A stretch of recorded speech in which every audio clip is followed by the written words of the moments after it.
Boa noite, irmãos. Boa noite, não. Peço perdão, bom dia. Eu quero dar graças a Deus por mais uma vez estarmos juntos e o facto de termos esta possibilidade ainda, isso é muito bom, podermos estar juntos assim pela net.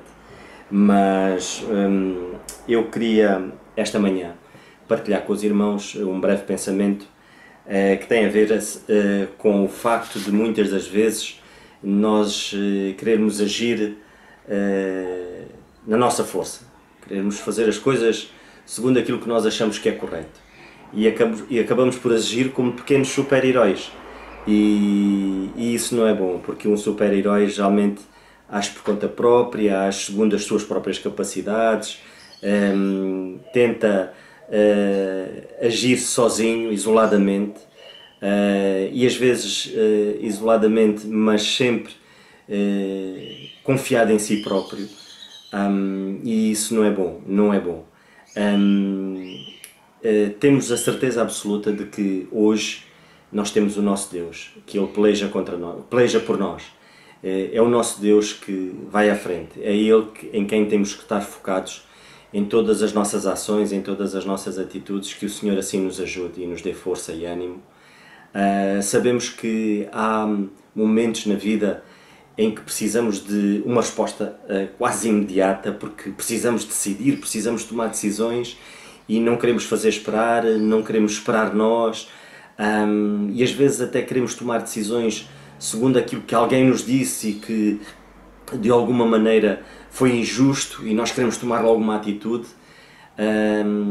e é com base nisso que eu queria vos falar esta manhã. Eu gostava que pudéssemos abrir no primeiro livro de Reis, e no primeiro livro de Reis, no capítulo 19, nós podemos ler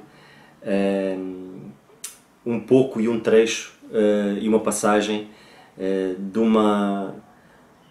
momento difícil de Elias, do profeta Elias. O profeta Elias, para mim, se eu o caracterizasse, de facto via como um homem de Deus, quase como um super-herói. E nós vemos que ele enfrentou um rei, foi um dos reis mais difíceis que Israel teve, um rei que enfrentou Deus, desafiou Deus, sendo ele a próprio adorador de Baal, sendo ele onde ele foi buscar uma mulher que era completamente uma mulher louca, que era Jezebel, e ela era uma mulher que desafiava Deus. Ela fez com que Acabe idolatrasse Baal, outro Deus.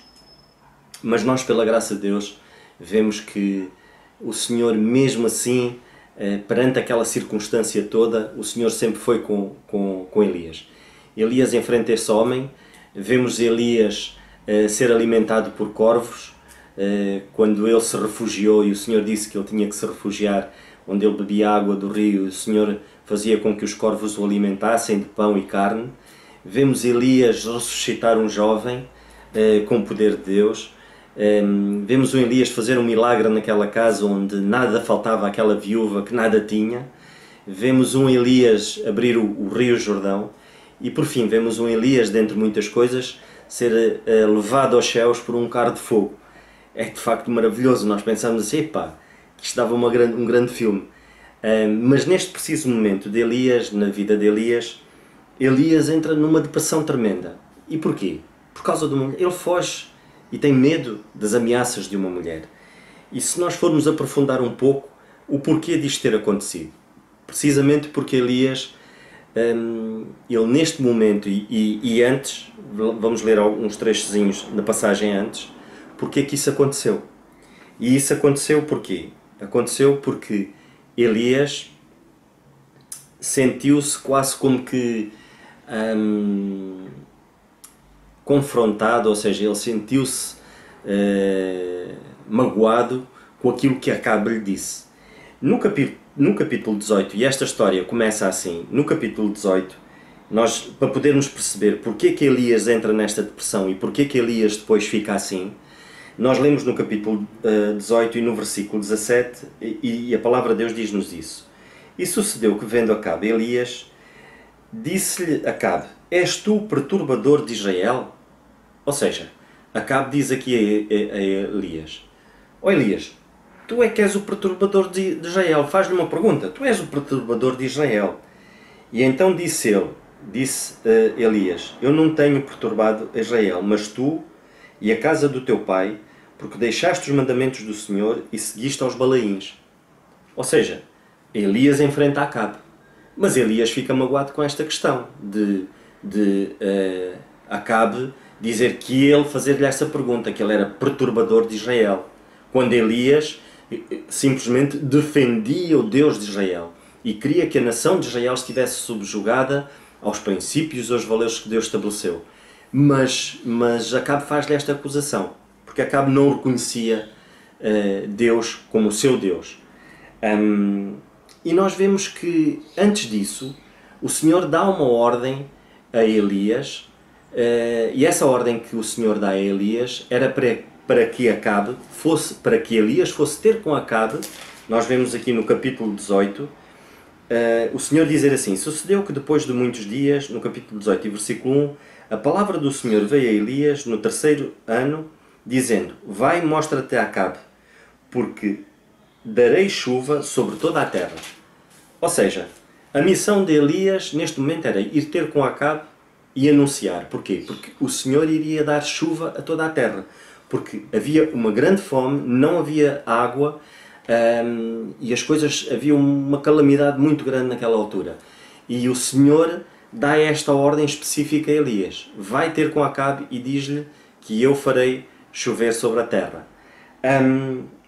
E Elias faz isto. Elias vai ter com Acabe, mas ele é confrontado, e a primeira coisa que Acabe lhe diz é isto, e Elias ficou. Tanto é que depois, logo a seguir, o que é que Elias diz? Elias não chega a dizer a Acabe, neste preciso momento, que era a mensagem que ele tinha que passar para Acabe. Ele não diz isso. Ele não diz que o Senhor tinha dito: olha, vai chover sobre a terra. O que é que ele diz?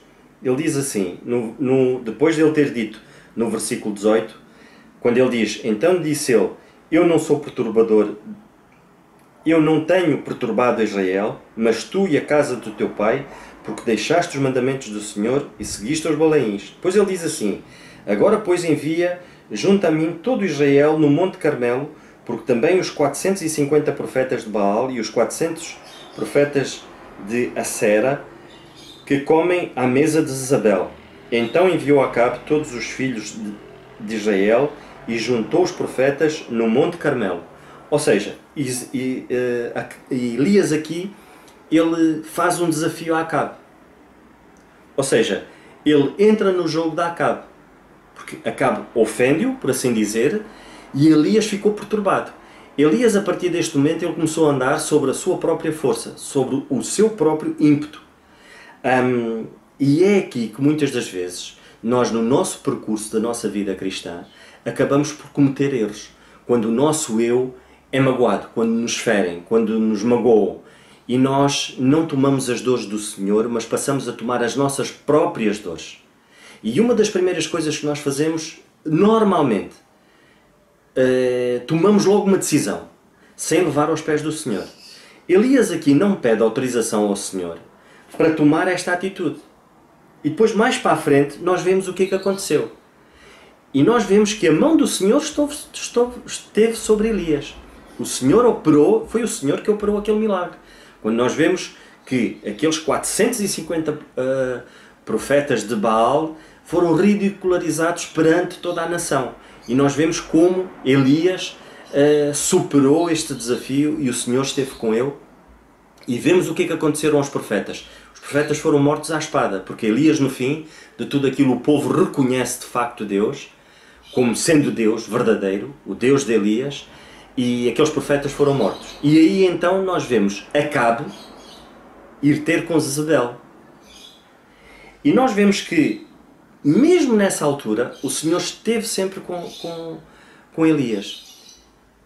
Nós tomamos decisões na nossa vida. O Senhor não nos abandona e o Senhor está lá.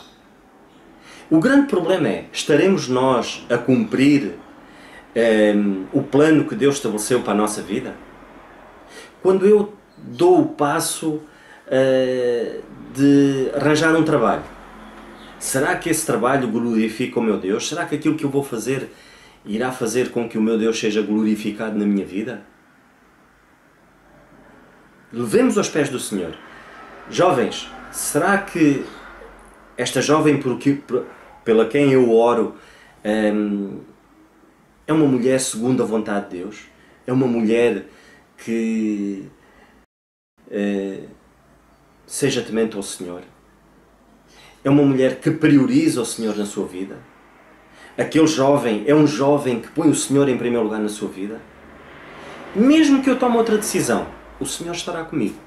Mas o plano do Senhor não é estabelecido segundo as minhas próprias ideias ou segundo os meus critérios ou aquilo que eu estabeleci para a minha vida. O plano de Deus, ele é um plano, e nós vemos que mais à frente a voz do Senhor é uma voz delicada e é uma voz mansa. É preciso muitas das vezes nós pararmos para ouvir. E este parar para ouvir é difícil. Às vezes nós pensamos que a voz do Senhor faz-se ouvir por grandes manifestações, mas não, a voz do Senhor faz-se ouvir por coisas simples, pequenos pormenores na vida. Portas que se abrem, portas que se fecham muito suavemente, mas para isso temos que estar perto do Senhor, temos que anular o nosso próprio eu. E Elias aqui não faz isso. Elias aqui sente-se ofendido e faz um desafio.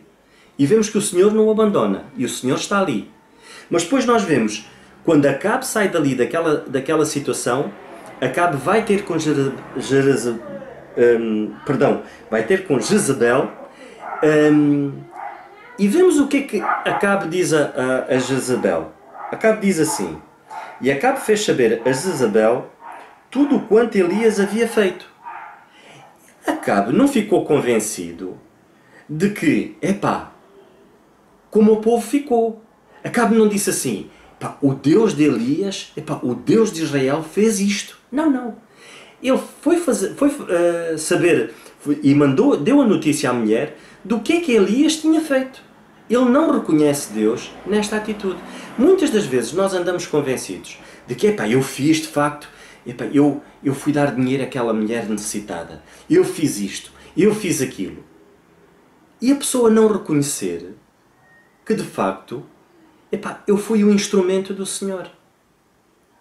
E porquê que muitas das vezes não se reconhece que eu fui um instrumento do Senhor? Porque eu vou nas minhas próprias forças. Eu quero ser a evidência do ato. Eu quero me sobrepor à imagem do Senhor. E isso não é bom, irmãos. Nós vemos aqui Elias ficou frustrado. Porque Elias, ele pensava que Acabe ia mudar a atitude dele. Que Acabe ia ficar convencido que de facto tudo aquilo que Elias fez foi o Senhor. Acabe ia ficar convencido que a sua própria esposa se ia render aos pés do Senhor. Porque a intenção do coração de Elias até era boa. Mas a atitude que o levou a tomar aquela decisão é que não foi a melhor. Foi uma atitude segundo a vontade do seu coração. Segundo aquilo que ele achou que era correto. Ou seja, desafiar Acabe e fazer com que Acabe acreditasse no Deus vivo. E ele acabou, pelo resultado, não ser aquilo que ele queria. E vemos ele entrar numa depressão enorme. Porquê? Porque logo a seguir, Jezabel ameaça-o de morte. E nós vemos Acabe entrar numa profunda depressão onde ele próprio desejou a morte. Irmãos, quantas vezes nós nos deixamos ir abaixo porque os resultados que nós temos na nossa vida não correspondem àquilo que nós achamos que deveria ter sido? E porquê que será que aconteceu assim? Muitas das vezes nós tomamos decisões que são baseadas nas nossas próprias emoções e nós tomamos a decisão e está tomada, ou dizemos alguma coisa baseado naquilo que nos inquietou e de repente nós falamos e já está. Uma palavra fora da boca é uma pedra fora da mão. E nós temos de ter cuidado, irmãos. Elias deveria ter levado aos pés do Senhor toda aquela situação. E se calhar os planos do Senhor teriam sido outros. Porque eram outros. E quais eram os planos do Senhor? Os planos do Senhor não passavam por este desafio. Isto foi um momento da vida de Elias e o Senhor esteve com ele. Mas os planos do Senhor passavam por Elias. Vemos no capítulo mais à frente.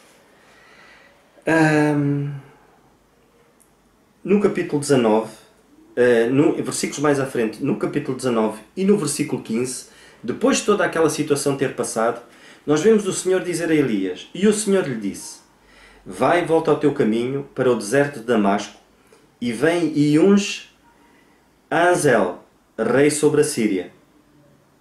E também Ageu, filho de Ninse.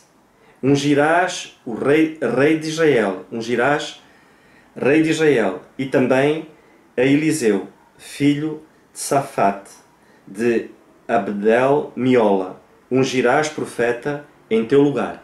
O objetivo do Senhor é que ele de facto fosse a este sítio. Ele tinha uma missão para Elias. Isto foi uma paragem no percurso de Elias que podia ter resultado de facto numa situação muito complicada para ele. Mas mesmo assim o Senhor esteve com ele. Quantas vezes nós vemos irmãos e presenciamos de alguém dizer assim: mas o Senhor de facto tem-me abençoado e eu fiz esta escolha, mas o Senhor nunca me abandonou. E de facto o Senhor não nos abandona. Mas será que nós estamos a cumprir a sua vontade? Será que nós estamos a fazer aquilo que agrada aos olhos do nosso Deus? Será que nós vamos beneficiar das bênçãos que o Senhor tem-nos a dar? E quando o Senhor traça um caminho, o fim dele são sempre bênçãos. Pode ser difícil e podemos passar por momentos difíceis, mas o fim dele são sempre bênçãos. Nós vemos que Elias, mesmo nestes momentos, o Senhor esteve sempre com ele. Vemos Elias, quando isto acontece, quando Acabe vai ter com Jezabel, Acabe sai do Monte Carmelo e vai até o sítio onde ele tinha o seu palácio. E ele faz um percurso de 40 km, que era Jezreel, que era o sítio onde ele estava. Do Monte Carmelo a Jezreel eram a volta de 40 km. E ele faz este percurso de carro, a cavalo. Com o carro puxado por cavalos, ele faz este percurso. Elias vai a pé. Elias fez este percurso a pé. 42 km mais ou menos do sítio do Monte Carmelo até este local. E Elias vai com uma ansiedade enorme. Porque o Senhor diz assim, na sua palavra: e sucedeu que a sétima vez disse aqui, perdão, no versículo 45, e sucedeu que entretanto os céus se enegreceram com nuvens e vento, e veio uma grande chuva, e Acabe subiu ao carro e foi para Jezreel. E a mão do Senhor estava sobre Elias, o qual cingiu os lombos, e veio correndo perante Acabe até a entrada de Jezreel. Imaginem, Elias correr, foi uma pequena maratona. Uma pequena maratona não, foi uma maratona de 42 km até Jezreel. Porquê? Porque Elias estava ansioso. Elias queria ver o resultado da resposta e daquilo tudo que tinha acontecido, daquilo que supostamente ele tinha feito ali naquele local. E o que é que aconteceu? Para espanto de Elias, o resultado foi diferente. Ele cansou-se, porque ele foi a correr, o Senhor estava com ele mesmo naquele momento, mas ele cansou-se, ele ficou desiludido com o resultado e daí a depressão. Quantas vezes nós entramos em depressão? Porquê? Porque estamos demasiadamente cansados nas nossas decisões e nas nossas ilusões, nas nossas falsas ilusões, nas nossas decepções da vida. Porquê? Porque quase como que damos murros em facas, quando insistimos numa coisa que não é da vontade de Deus. Não era da vontade de Deus que ele passasse por tudo isto, mas o Senhor estava com ele. Vemos que Elias, neste momento, ele desejou a morte. Vemos que Elias não queria mais nada senão desfalecer ali naquele momento. Porque ele pensava que era o único. Ele pensava que era o único, que estava sozinho. E geralmente é assim, quando nós agimos por conta própria, com as nossas próprias forças, pensamos que somos os únicos. Pensamos que não há outros que estão na mesma situação e que estão à espera que o Senhor lhes mostre como agir, que estão à espera de uma ordem do Senhor. E muitos estão em oração, muitos estão no serviço, aguardando o momento certo. E nós às vezes pensamos que somos os únicos, que estamos nesta luta, nesta batalha. Mas não, irmãos. E Elias não estava sozinho. O Senhor diz que estavam mais 7.000, que não se ajoelharam perante Baal. Havia mais 7.000. Irmãos, se existe alguém que está a atravessar um momento difícil, se existe alguém que está perante uma batalha enorme, não pense que está sozinho. A causa de pensarmos que estamos sozinhos é porque estamos focados em nós próprios. A causa de Elias, neste momento, ele estava a pensar de que ele era o único. Era o único que tinha a bandeira e que queria andar para a frente. Havia muitos mais. Mas estavam à espera que a vontade de Deus se fizesse. Irmãos, possamos ter em mente de que não existem super-heróis na palavra de Deus. Não existe um super-herói especial de que vem e faz tudo. Não. O nosso super-herói é o Senhor. O nosso Senhor Jesus Cristo, sim. Esse sim, o nosso super-herói. Ele fez tudo. Ele fez tudo na perfeição. Porque ele foi obediente ao Pai. O propósito dele era que a vontade do Senhor fosse feita. Ele disse, não se faça a minha, mas sim a tua vontade. Ao Pai. E na nossa vida, possamos ter isto em mente. Que se faça a vontade do nosso Deus e não a nossa. Porque fazendo a nossa vontade podemos atravessar momentos difíceis em que possamos desejar mesmo a morte. Mas este desejar mesmo a morte é uma consequência de uma atitude segundo aquilo que eu acho que é correto. Não. Eu se agir segundo a vontade de Deus, eu tenho certezas. Eu não tenho incertezas. Se eu agir segundo a minha vontade, eu não vou ter a certeza absoluta de que estou a agir bem. Eu vou achar que estou a agir bem. E na vida cristã nós não podemos achar, nós temos de ter certezas, porque essa certeza dá-nos o nosso Deus através da sua palavra. E Elias, neste momento da vida dele, ele fraquejou, porque ele agiu segundo a sua vontade e segundo aquilo que o seu coração ficou magoado naquele momento. E ele tomou aquela decisão, sem pôr aos pés do Senhor. Que o Senhor nos ajude e que, mesmo fiquemos magoados, levemos aos pés do Senhor. A palavra de Deus diz-nos que em todas as coisas devemos levar aos pés do nosso Deus. Que o Senhor nos ajude, irmãos. Um abraço.